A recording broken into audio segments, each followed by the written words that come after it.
ఒక షహిన్షా పదవి గొప్పదే కావచ్చు, కాని ఒక కుమారుడి పదవి అంతకంటే గొప్పది షహిన్షా. ఇక ఒప్పుకోండి, మీరు లోపలే మహామంగ గురించి ఎంతగానో బాధపడుతున్నారని. ఇంకా ఎందుకీ బాహ్య నటన, ఎందుకీ ఆత్మవంచన? మీరు మీ అహంకారాన్ని విడనాడండి షహిన్షా. షహిన్షా అనే ఘనతని పక్కన పెట్టండి. మీలోని పుత్ర ప్రేమని బయటపడనివ్వండి. మహామంగ గారు చాలా తప్పులు చేశారు, నేను ఒప్పుకుంటాను. ఆవిడ మీ సంతానాన్ని శపించడం చాలా పెద్ద తప్పు. కానీ అప్పుడు ఆవిడున్న మానసిక స్థితి వివేకానికి, విచక్షణకి చోటివ్వలేదు.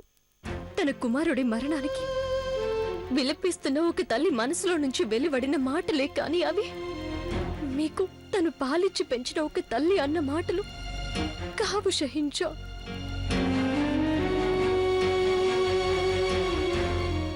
ఒక రాజద్రోహి విషయంలో షహిన్షా కన్నీరు కార్చకూడదు. కాని ఒక పుత్రుడు తన తల్లి మరణానికి కన్నీళ్లు కారిస్తే తప్పులేదు. మీరు గనక ఆవిడితో మీకు సంబంధం ఉందనుకుంటే, ఎప్పుడైనా మీరు ఆవిడ్ని అమ్మగా అనుకుని ఉండుంటే వెళ్ళి ఒక్కసారి ఆవిడ్ని కలవండి. ఒక షహిన్షా ఒక నేరస్తుణ్ణి కలిసినట్టుగా కాదు, ఒక కొడుకుగా తన తల్లిని కలుసుకోండి. కొన ఊపిరితో ఉన్న ఆ తల్లిని చూడండి షహిన్షా.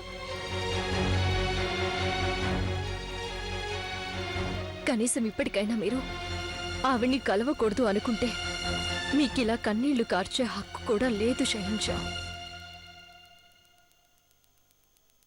మోతీబాయ్, మహామంగ గారికి చెందిన అన్ని వస్తువులు ఈ గది నుంచి తీసి పారేయండి.